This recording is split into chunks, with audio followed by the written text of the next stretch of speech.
Shalom semuanya, senang kembali dalam Deep Talk with Pasi. Malam hari ini kita bisa melanjutkan pada resan Alkitab kita. Semoga terus semangat, dan sebelum kita mulai, saya mengajak kita untuk satu hati kita doa. Bapa yang baik, terima kasih buat segalanya. Kami boleh ada malam hari ini, pada hari ini, untuk mengikuti lagi pada resan Alkitab kami. Berikan kami hikmat-Mu, Roh Kudus tolong kami, berikan kami terang-Mu, sehingga ayat-ayat yang kami baca bisa kami pahami, dan lewat pemahaman Alkitab ini, hidup kami semakin bisa kami tata dan menyenangkan Tuhan lebih lagi sampai akhir hidup kami. Jangan satupun kami yang Kau lalui, kami siap diberkati. Haleluya. Bapak Ibu sama-sama sebelum kita baca Alkitab kita menyembah Tuhan. Shalom semuanya, senang kembali dalam hari ini kita bisa berjumpa dalam program yang pastinya memberkati setiap kita. Dan sebelum kita mendengarkan kebenaran firman Tuhan, saya mengajak semua kita untuk menyembah Tuhan di dalam roh dan kebenaran. Mari siapkan hati kita, kita menyembah Tuhan. Haleluya. Di dalam segala hal, janjinya tak berubah. Apa yang sudah difirmankan terjadi saat kita percaya. Di dalam segala hal, janjinya tak berubah. Apa yang sudah difirmankan terjadi saat kita percaya. Meskipun 1000 tangan manusia menarikmu jatuh, namun Tuhan yang bela, tangannya sanggup membuatmu naik ke gunung.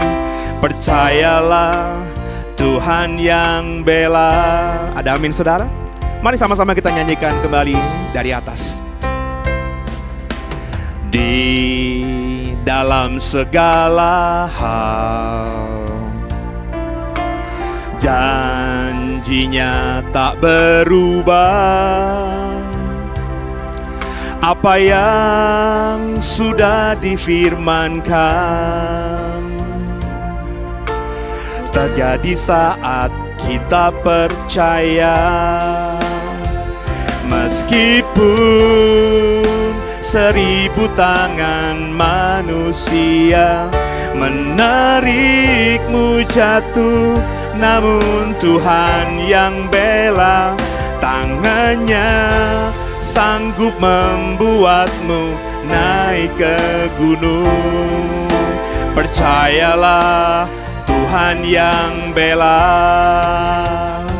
Meskipun 1000 tangan manusia menarikmu jatuh, namun Tuhan yang bela. Tangannya sanggup membuatmu naik ke gunung. Percayalah, Tuhan yang bela. Meskipun 1000 tangan manusia menarikmu jatuh, namun Tuhan yang bela. Tangannya sanggup membuatmu naik ke gunung. Percayalah, Tuhan yang bela. Haleluya. Kami percaya penyertaan-Mu Tuhan. Terima kasih Allah yang hidup, Allah yang perkasa. Kami mau memuji-Mu, menyembah-Mu, sebab Kaulah Allah yang hidup, penasehat ajaib kami. Tiada yang seperti-Mu Tuhan. Kami mau memuji-Mu,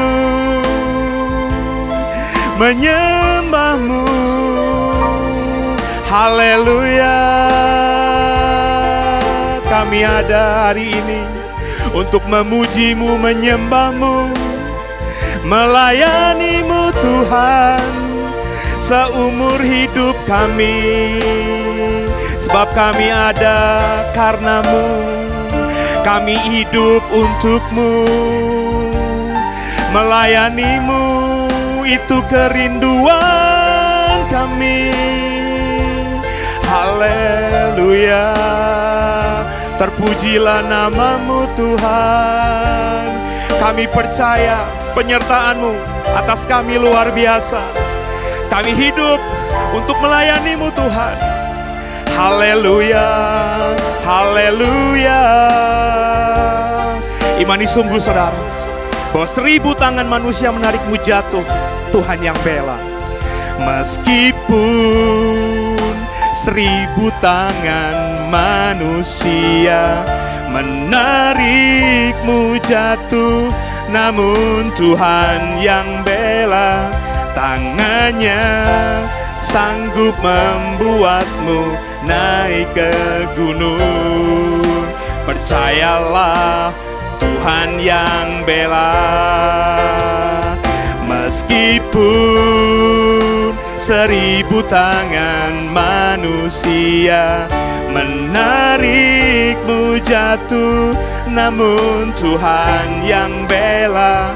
Tangannya sanggup membuatmu naik ke gunung. Percayalah, Tuhan yang bela. Ada amin? Percayalah, Tuhan yang bela. Yakini sungguh saudara. Percayalah. Katakan apa? Tuhan yang bela. Terpujilah nama Tuhan. Semoga saudara diberkati. Haleluya.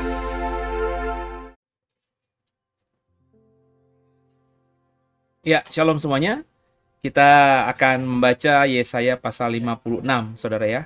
Keselamatan adalah bagi semua orang ya. Sama-sama kita akan membaca Yesaya pasal yang ke-56 ayat yang pertama bersama saya ya.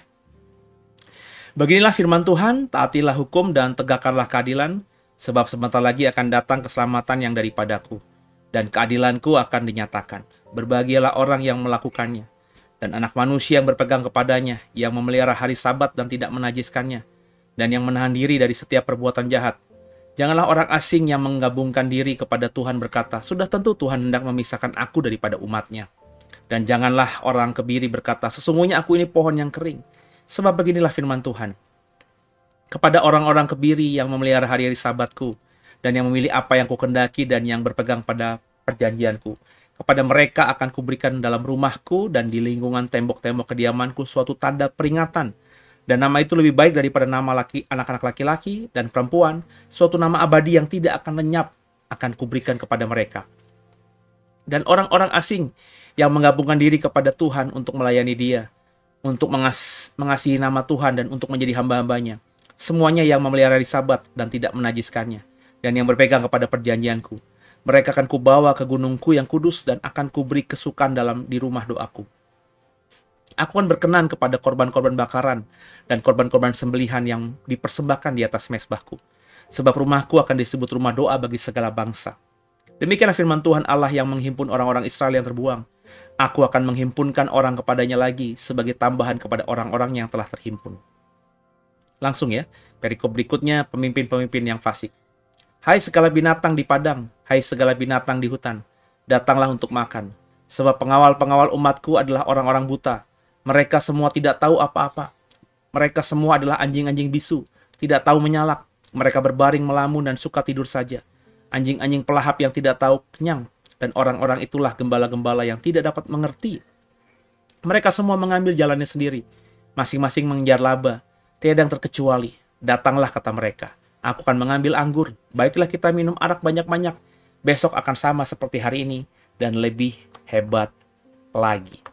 Haleluya, terpujilah nama Tuhan. Apa yang Bapak Ibu dapatkan dari pembacaan kita barusan di Yesaya yang pasal 56?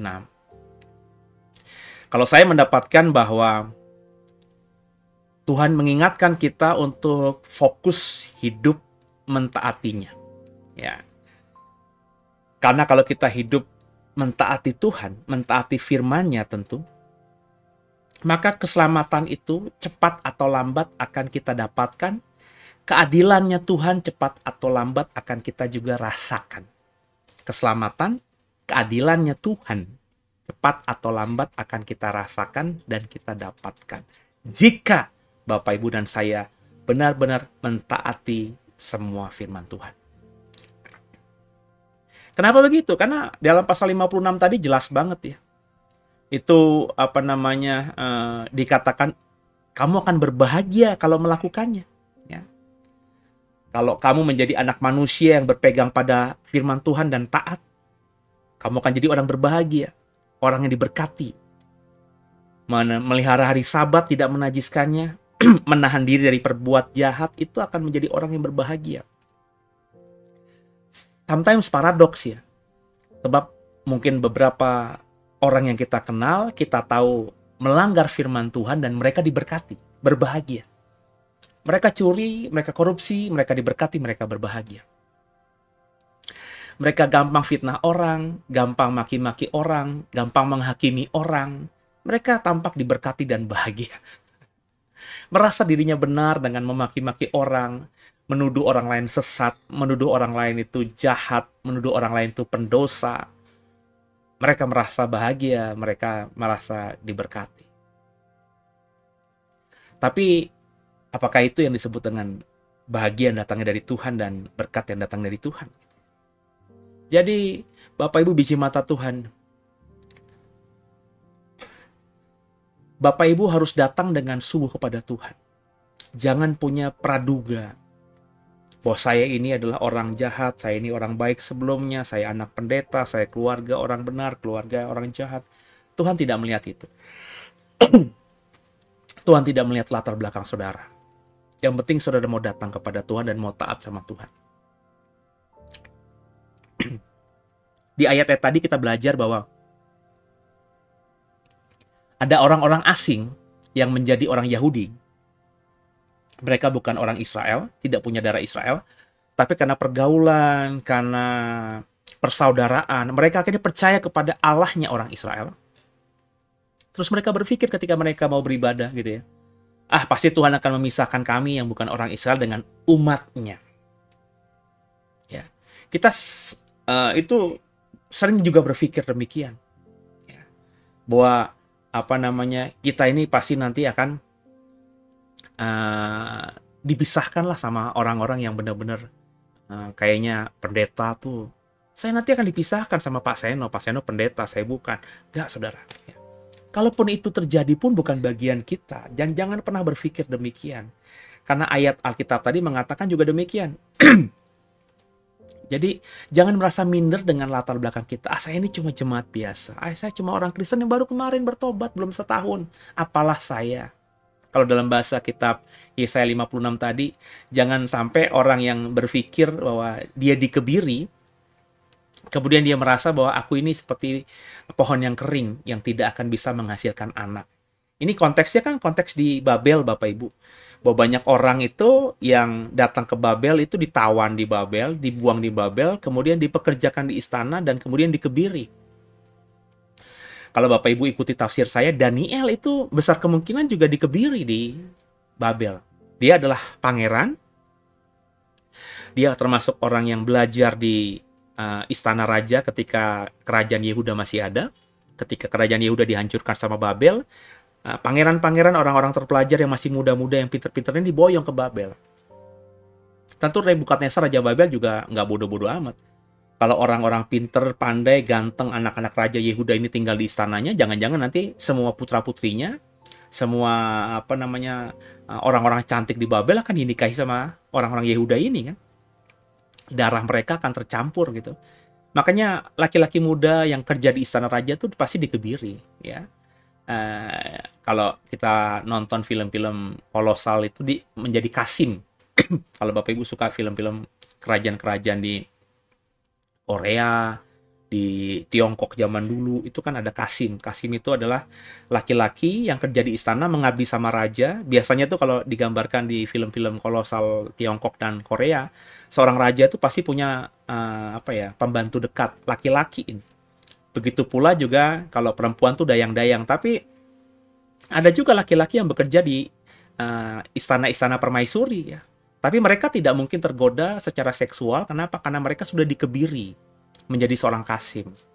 Nah, ketika mereka kembali, orang Israel kembali, orang Yehuda kembali ke Babel, kan ada orang-orang seperti ini. Ya, generasi-generasi setelah Daniel yang merupakan orang Yahudi, yang kerja juga di istana, tapi mereka akhirnya mau kembali ke Yehuda, mereka kembali dengan sudah dikebiri. Mereka merasa, kami ini seperti pohon yang kering. Karena orang-orang Yehuda, orang-orang Israel itu kan, laki-laki dianggap diberkati kalau mereka punya anak gitu. Mereka bisa meneruskan nama keluarga, sedangkan mereka sudah dikebiri. Tapi Tuhan berkata apa? Jangan begitu, ya. Jangan berkata kamu ini adalah pohon yang kering. Sebab beginilah firman Tuhan kalau kita baca ayat 4-nya.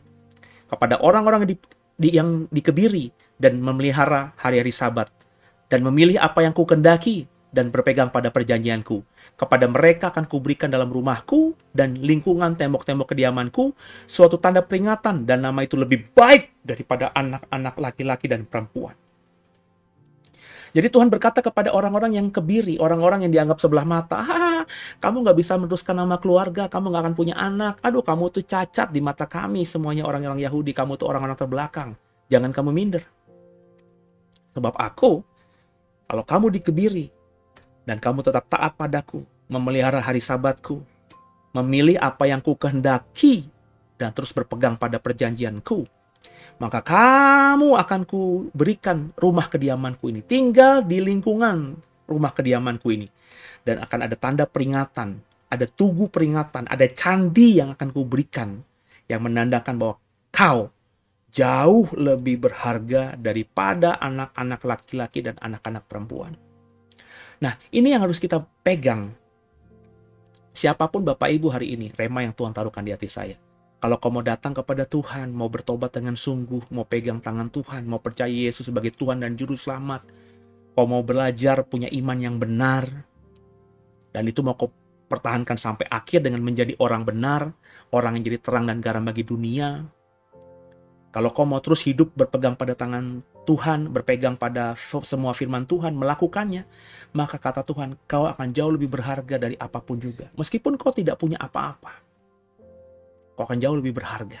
Di tempat kediamanku, yang notabene bukan dunia ini, bukan dunia yang sekarang, bukan langit yang sekarang, bukan bumi yang sekarang, tapi langit yang baru, bumi yang baru, Yerusalem baru nanti. Tempat kediaman Tuhan, yang sedang Tuhan persiapkan hari ini buat kita. Dan di sana kau akan lebih berharga dari banyak anak laki-laki dan banyak anak-anak perempuan. Jadi Bapak Ibu, ayo sama-sama kita belajar sekarang ini ya. Belajar apa? Seperti kalimat saya di awal tadi, belajarlah mentaati hukum Tuhan dan menegakkan keadilan. Karena kalau kau lakukan itu, sebentar lagi yang namanya keselamatan dan keadilan Tuhan pasti akan datang kepada kita, pasti akan kita rasakan. Kemudian apa yang didapatkan kita dari Yesaya 56 ini, kemudian di kalimat-kalimat akhir juga ada opposite-nya, ada paradoks kalimat berikutnya, bahwa ada banyak pemimpin-pemimpin yang merasa bahwa mereka itu adalah orang-orang hebat. Mereka mau mengambil jalannya sendiri, mau mencari laba, mencari keuntungan demi diri sendiri. Kebalik seperti orang-orang yang dikebiri di kalimat-kalimat atas yang datang kepada Tuhan dan merasa minder, tapi mereka terus mau melayani Tuhan. Banyak orang-orang yang merasa hebat itu ya. Mereka berkata bahwa aku bisa buat segala-galanya. Aku mau punya jalan sendiri. Aku nggak mau libatin Tuhan. Aku mampu kok. Aku bisa kok. Ya. Mereka kata ayat di kalimat terakhir, ayat 12-nya. Ya. Mereka akan mengambil anggur, terus minum arak banyak-banyak. Karena mereka berpikir, besok sama seperti hari ini. Dan lebih hebat lagi.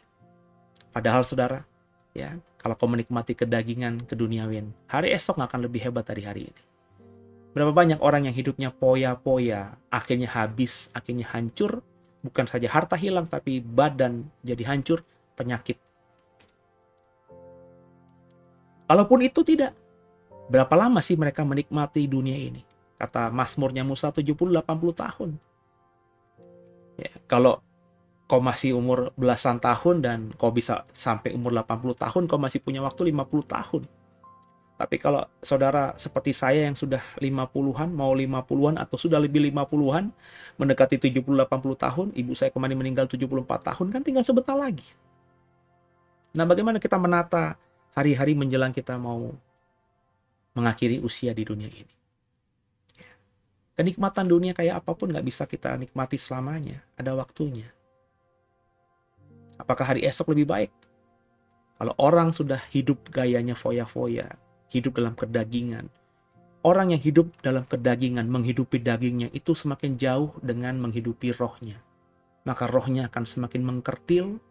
Roh yang dari Tuhan yang ada dalam diri setiap kita manusia akan semakin mengkerdil. Karena kita memberi makan hanya daging kita saja, bukan roh. Dan ketika waktu kita sebagai manusia selesai, apakah kebahagiaan yang kita dapatkan kalau kau hidup sebagai manusia yang penuh dengan kedagingan, yang menghidupi daging senantiasa semaksimal mungkin, bahkan berani sikut sana, sikut sini, hancurkan orang sana, fitnah orang sana, curi, nyakitin orang gak peduli, lukain orang gak peduli, yang penting gua bahagia. Kalau hidupmu sepanjang hidupmu sampai detik ini seperti ini, apakah kau akan tinggal dalam kediamannya surga? Kediamannya Tuhan di surga, di Yerusalem baru? Apakah kau bisa akan mengenapi hidup bertemu muka dengan muka, tenggelam di dalam? Kau bisa bertemu dengan Yesusmu? Come on Bapak Ibu. Yuk sama-sama kita belajar dari Yesaya 56 ini. Yang pertama, kalau kau memang menjadi orang yang merasa bahwa dirimu tuh bukan siapa-siapa, selama kita taat sama Tuhan, menghidupi firman Tuhan, berkat itu akan datang dengan sendirinya. Keselamatan itu akan datang dengan sendirinya. Tinggal tunggu waktunya Tuhan saja. Ya. Dan kalau kita benar-benar seperti itu, hidup bergantung pada Tuhan, menyenangkan Tuhan, melakukan firman Tuhan, Tuhan akan berkata, seperti dalam Yesaya 56 tadi, ngomong sama orang-orang yang dikebiri. Ya. Orang-orang yang berkata, kami ini seperti pohon yang tidak berbuah, yang tercabut dari akarnya. Enggak. Kamu bukan seperti itu, nak. Kalau kau benar-benar hidup melekat padaku, akan kujamin kau tinggal dalam tempat kediamanku, dalam keabadian. Dan namamu akan ada di situ. Akan kubuat tugu peringatan bahwa kamu jauh lebih berharga dari banyak anak-anak laki-laki, banyak anak-anak perempuan. Orang-orang yang dikebiri mungkin dalam hidupnya di bumi, dia dipandang sebelah mata. Ketika bertemu dengan saudaranya yang punya anak-anak, dia mungkin disindir, dibully gitu ya. Sabar. Ya. Mereka bangga hari ini dengan anak-anak mereka, anak-anak kandung mereka, laki-laki dan perempuan. Apalah itu. Dalam keabadian nanti, kau akan lebih berharga daripada mereka semua ini. Wow.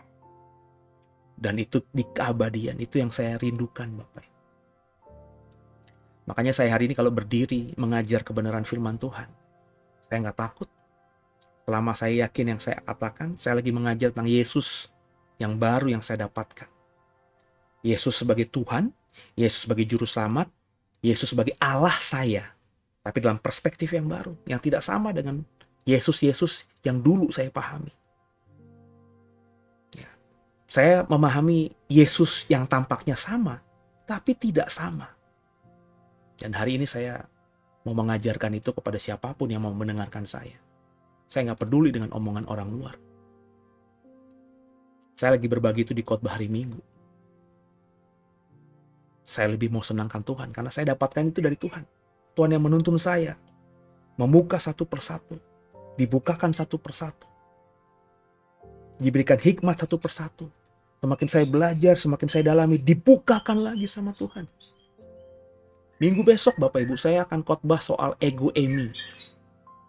Ya, kalau Bapak Ibu orang awam mungkin nggak ngerti ini, tapi kalau Bapak Ibu suka teologi, apalagi Bapak Ibu orang teologi ya, ego eimi, pernyataan aku adalah di Yohanes pasal di Injil Yohanes selama 7 kali, itu para teolog mengatakan bahwa itu bukti bahwa Yesus adalah Yahweh. Karena ego eimi itulah kata yang diucapkan oleh Allah ketika ditanya Musa di kitab Keluaran, siapakah dirimu? Kalau orang Israel nanti menanyakan namamu, namamu siapa? Namaku ego eimi. Ya. Itu dalam terjemahan Septuaginta, terjemahan bahasa Alkitab Ibrani, Alkitab berbahasa Ibrani menjadi Alkitab berbahasa Yunani. Alkitab Septuaginta. Kalau bahasa aslinya kan Ehyeh, Aser, Ehyeh. Aku adalah aku. Ya. Atau YHWH, Yahweh. Bahasa Ibraninya itu. Tapi ketika diterjemahkan menjadi bahasa Yunani Septuaginta, itu menjadi ego eimi. Maka orang-orang teolog mengatakan Yesus membuktikan bahwa dirinya adalah Allah. Dia adalah Allah sendiri. Saya akan buktikan nanti besok. Dari mana? Dari Alkitab yang sama. Saya juga dulu memahami seperti itu Bapak Ibu. Karena itu dosen saya mengajarkan begitu. Buku-buku teologi, tafsir Injil Yohanes yang saya baca mengatakan hal itu. Tapi ketika saya melibatkan Tuhan, saya mau belajar sungguh dari Tuhan, Tuhan membukakan saya. Perhatikan itu, perhatikan itu. Apakah benar Yesus sedang mengenalkan dirinya? Wah, nanti Bapak Ibu yang mau mendengarkan, coba dengarkan. Mungkin Bapak Ibu pernah mendengarkan, ada saya yakin banyak pendeta lain juga yang sudah memahami ini. Tapi belum mengkhotbahkannya dalam khotbah yang sistematis, khotbah yang cukup dalam gitu, mengekspos konteks ayat itu. Ya. Saya akan paparkan satu persatu 7 pernyataan aku adalah di Injil Yohanes itu tidak sama dengan Yahweh. Ya. Nah, itu terjadi kenapa? Ya karena saya tadi mau belajar terus mengandalkan Tuhan. Ketika kita dekat dengan Tuhan, apa yang tidak pernah kita tahu sebelumnya, yang bahkan masih terkunci belum dibukakan akan terbukakan, dan kita akan yang mendapatkan kebenaran. Jangan jadi orang yang sombong yang bisa mengambil keputusan sendiri tanpa melibatkan Tuhan. Saya sudah berkata kalau Bapak Ibu mau sesuatu, mengerjakan sesuatu, coba gumuli panjang. Ya. Saya lagi menggumuli sesuatu Bapak Ibu. Baru. Ya. Ya. Dan terbukti itu ketika saya menggumuli sesuatu dan melibatkan Tuhan, Tuhan bukakan tuh. Tadinya saya cuma tahu tampilan luarnya doang, kulitnya doang, saya mulai dalemin. Saya mulai ketemu dalamnya. Oh caranya begini toh. Oh begini toh cara melihatnya loh. Oh secara keilmuan seperti ini loh. Dan saya merasa saya punya guru yang sedang menuntun saya. Meskipun guru itu tidak kelihatan. Guru itu cuma bicara di kuping saya, bicara di hati saya, bicara di pikiran saya, menuntun organ tubuh saya untuk misalnya membuka literatur-literatur yang ada di internet, membangunkan saya di malam hari untuk sekedar cuma bangun, dengerin nih. Ya. Itu saya teramat sering. Ya. Udah beberapa tahun ini saya malam-malam tuh sering terbangun. Ya. Karena memang kalau saya tidur tuh saya berusaha untuk sedang memikirkan sesuatu. Saya dari dulu tuh kalau tidur tuh selalu sedang memikirkan sesuatu. Kalau saya hamba Tuhan, saya tidur tuh selalu berusaha untuk sambil mikirin, sambil memohon rema dari apa yang saya gumuli tentang firman Tuhan yang akan saya bagikan kepada saudara tentu dalam beberapa kesempatan ke depan. Dan ketika saya tidur dalam proses dialek gitu ya, berdialog gitu ya dengan Tuhan secara dalam roh gitu ya, badan saya ini tidur tapi roh saya terus ngomong. Karena bagi saya roh itu tidak ada capeknya kan. Jadi saya sengaja kalau tidur tuh begitu ya. Saya punya sesuatu yang saya mau gumuli, terus ketika saya tidur tuh saya seperti ngobrol gitu ya. Sampai akhirnya saya hilang kesadaran, tidur gitu ya. Tapi saya percaya roh saya itu terus berdialog dengan Tuhan di dalam diri saya. Dan teramat sering ya. Malam-malam tuh tiba-tiba dek gitu bangun. Terus tiba-tiba kepala itu penuh gitu. Saya sampai harus kadang-kadang langsung bisa mencerna, kadang-kadang butuh waktu untuk mencerna, tapi biasanya yang saya lakukan adalah saya segera mengambil handphone atau mengambil pulpen. Jadi di samping saya itu ada kursi gitu ya, samping ranjang saya ada kursi atau ada lemari kecil gitu, yang selalu ada buku tulis dan pulpen dan handphone yang selalu standby. Ya. Sometimes kalau saya dapatnya tidak banyak, tidak perlu menulis dan juga menulis di kertas, saya ambil handphone saya terus saya ngomong bisik-bisik gitu, saya rekam apa yang ada di otak saya, suara saya ya, saya di voice note gitu supaya besoknya saya bisa dengerin lagi, ngerti maksudnya, dan kemudian saya dalami sambil ngomong pelan-pelan supaya istri saya tidak terganggu dan seterusnya, saudara. Tapi kalau sesuatu itu penuh banget ya, saya butuh untuk nyiapin menulis setengah jam, 15 menit, saya pasti nyalakan lampu. Saya tulis sampai semuanya selesai, terus udah nggak ada lagi. Biasanya saya tutup lagi, terus saya tidur. Besok baru saya dalami. Ya. Jadi saya gumuli dulu. Dan ketika saya gumuli, saya mendapatkan sesuatu yang tajam dan dalam, baru mungkin saya akan berpikir untuk mengeksekusinya. Tapi eksekusi juga nggak langsung, tinggal tunggu Tuhan, tanya Tuhan juga kapan dieksekusinya. Kayak khotbah saya soal Allah itu sudah saya dapatkan di tahun kemarin, di akhir tahun kemarin. Saya untuk mengeksekusinya kapan khotbahnya itu, saya nunggu sejahtera, nunggu sukacita, ya. Dan semoga Bapak Ibu juga bisa mengikuti apa yang baik yang saya saksikan, dan kalau nggak baik ya jangan diikuti gitu. Tapi intinya dari Yesaya 56, jadilah orang yang benar-benar mau mentaati firman Tuhan dengan sungguh. Maka kebahagiaan pasti akan menyertai hidup. Tundukkan kepala kita, doa. Makasih Tuhan buat segalanya. Kami dapat hikmat rema yang baik dari Yesaya 56. Ampuni salah dosa kami. Yesus Kristus adalah Tuhan Juru Selamat kami yang hidup. Dan ke dalam tangan-Mu lah kami serahkan tubuh, jiwa, dan roh kami. Haleluya. Sampai jumpa di esok hari. God bless you.